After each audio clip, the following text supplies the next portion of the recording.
The images in the following program are highly sensitive and may be as disturbing to viewers as they were to us. However, we have to show the truth about animal cruelty.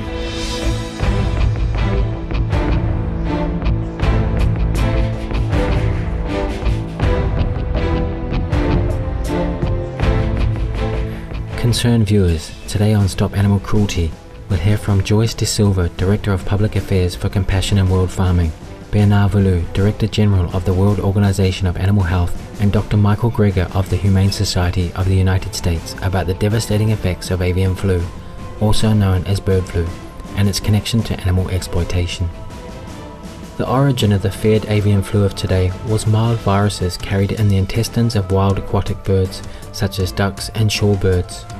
However, these viruses have jumped to domestic birds and even other species, becoming extremely virulent and deadly in the process and more easily transmitted to humans. Initial symptoms of bird flu include high fever, coughing, diarrhea, vomiting, abdominal pain, chest pain, and bleeding from the nose and gums. Experts say that the most potent breeding grounds for this exceedingly contagious disease are squalid, manure-ridden, highly polluted factory farms. Those animals are living lives of absolute misery.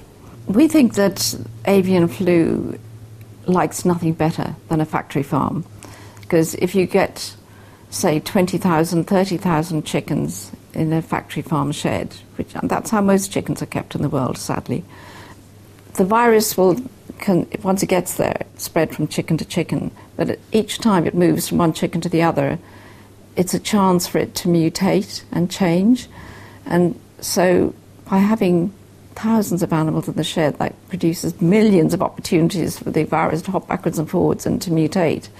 So when you get more virulent strains like the high pathogenic avian influenza, it's very likely that it arose in a factory farm. If it didn't start in a factory farm, it certainly has been helped to spread by having so many factory farms around. And not just the factory farms, but all the trafficking in chicken, in live chickens and in chicken meat, people going in and out of the factory farms. The virus has all sorts of opportunistic ways to spread. So yes, avian flu can be spread by wild birds who've lived with kind of low pathogenic variety for a long time. And it could be spread by chickens anywhere, even in a free-range farm. But the factory farm is the kind of pressure cooker which provides the ideal conditions for the virus to spread and grow. The first human death from the most lethal strain of avian flu, called H5N1, occurred in Hong Kong in 1997. To halt the spread of the disease, all domestic fowl in the region, estimated to be over 1.5 million birds, were murdered in 3 days. Despite this gruesome act, the virus resurfaced in Hong Kong in 2003 and spread throughout Asia, Europe, the Middle East and Africa.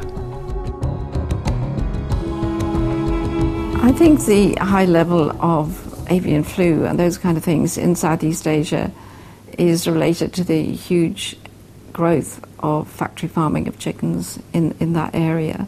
These countries have grown their chicken production 700% in 10 years, so it's completely changing the face of chicken farming in those countries. And you've got a lot more deadly disease. Massive, poorly ventilated and dimly lit warehouses imprison tens of thousands of birds jammed tightly together. The air is filled with eye-burning toxic ammonia gas rising from the feces-covered floor.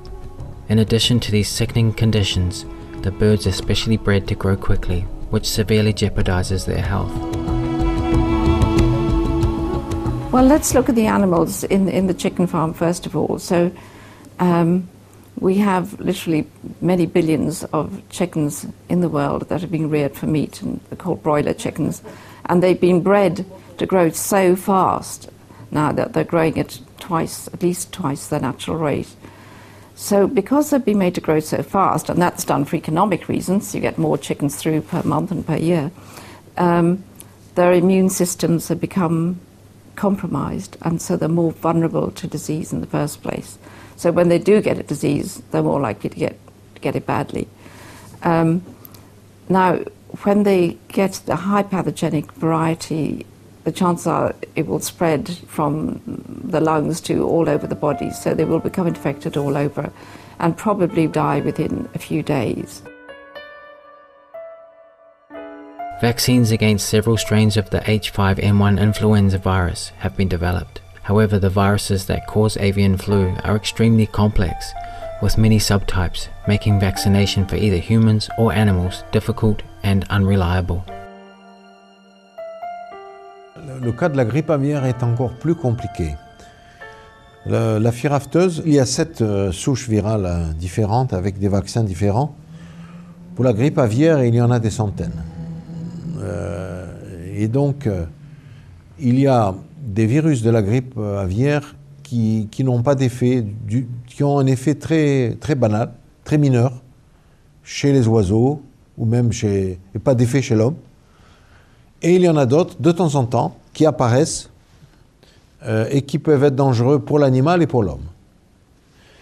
Donc c'est comme une loterie où il y aurait des numéros qu'on brasse et de temps en temps il sort une combinaison qui est la combinaison gagnante pour le virus puisqu'il devient très efficace et qui est la combinaison perdante pour les oiseaux et pour l'homme. Et c'est ce qui s'est passé en 2003, puisqu'il est apparu le fameux H5N1 qui a attaqué la Thaïlande, le Vietnam, la Chine, et puis qui est venu en Europe par la Sibérie, qui est arrivé jusqu'en Europe de l'Ouest, qui a attaqué l'Afrique, le Moyen-Orient, et qui donc a tué des centaines de millions d'oiseaux, et qui a fait mourir 200 ou 250 personnes dans le monde. Wherever the avian flu virus is discovered, thousands to millions of helpless innocent birds are brutally slaughtered. The animals may be literally buried alive in pits, ruthlessly thrown into garbage bags to die slowly from suffocation, or murdered en masse in their sheds. Healthy or not, their lives are snuffed out in the name of supposedly containing the disease. However the killing is done, it is an act of sheer inhumanity. Methods that have been tried are like pumping gas into the chicken house, sealing it off, hermetically sealing it and slowly gassing the chickens, or putting them in big containers like great big rubbish bins with lids on and then pumping in a toxic gas. The so-called solution to kill all birds once an infection is detected is one devoid of all humanity and accomplishes nothing. Millions of birds have been massacred globally, and deadly variations of the virus continue to surface around the world. In April 2011, South Africa killed 5,700 ostriches living in one ostrich factory farm, and more than 6.2 million chickens were murdered in South Korea in early 2011 in response to an outbreak. Ensuite, il y a eu un événement il y a 2 ans qu'au début on appelait la grippe porcine. Et ce virus était une combinaison entre plusieurs virus, l'un qui venait des oiseaux, un autre qui venait du porc et un autre qui venait de l'homme. Et ils se sont combinés entre eux, en se croisant entre eux, en se retrouvant en fait dans la même cellule. Et ils ont créé encore une combinaison nouvelle qui était extrêmement efficace pour contaminer l'homme et qui a contaminé presque la planète entière. What seems to be happening is that there's a kind of mix of flu viruses in the world. And, you know, with the swine flu that happened a couple of years ago, it had a mixture of human swine flu and a little bit of avian flu in it. So the viruses mix up together and create new varieties. And that new variety may particularly target pigs or particularly target poultry or particularly target humans. If the really virulent avian flu does get to infect people more easily, maybe it moves to infect higher up the respiratory tract, then it could be a huge disaster for humans as well as for animals.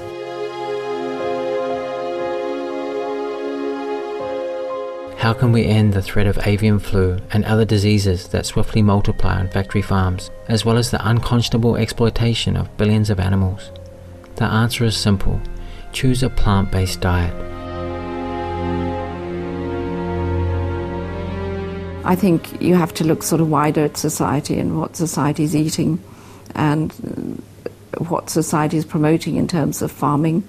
If people are going to eat more meat, you're going to have more factory farms. These are the hotbeds of infection. So that situation can only almost certainly make the disease situation worse. Already 75% of new infectious diseases in humans come from animals. If you have high meat consumption, a lot of that's going to be chicken because it's so mass-produced, it's cheap. And so you're going to have more chicken factory farms, more likely to produce this deadly strain of avian flu. So people may eat cheap chicken for 10 years and then die from avian flu. In 2007, the Journal of the APHA, the American Public Health Association, published an editorial that went beyond just calling for a de-intensification of animal agriculture, the pork and poultry industries. It's curious, the editorial goes, that changing the way humans treat animals, most basically ceasing to eat them, or at the very least radically limiting the quantity of them that is eaten, is largely off the radar as a significant preventive measure. Such a change, however, if sufficiently adopted or imposed, could still reduce the risk of the much-feared influenza epidemic. Humanity does not even consider this option. The editorial concludes those who consume animals can not only harm those animals and endanger themselves, but may threaten the well-being of future generations. It's time for humans to remove their heads from the sand and recognize the risk to themselves that can arise from their maltreatment of other species. Really think about where your food comes from and think about the meat as something that's come from a living, sentient being that has the capacity to suffer or the capacity to enjoy life, and just give that some good reflection when you go shopping.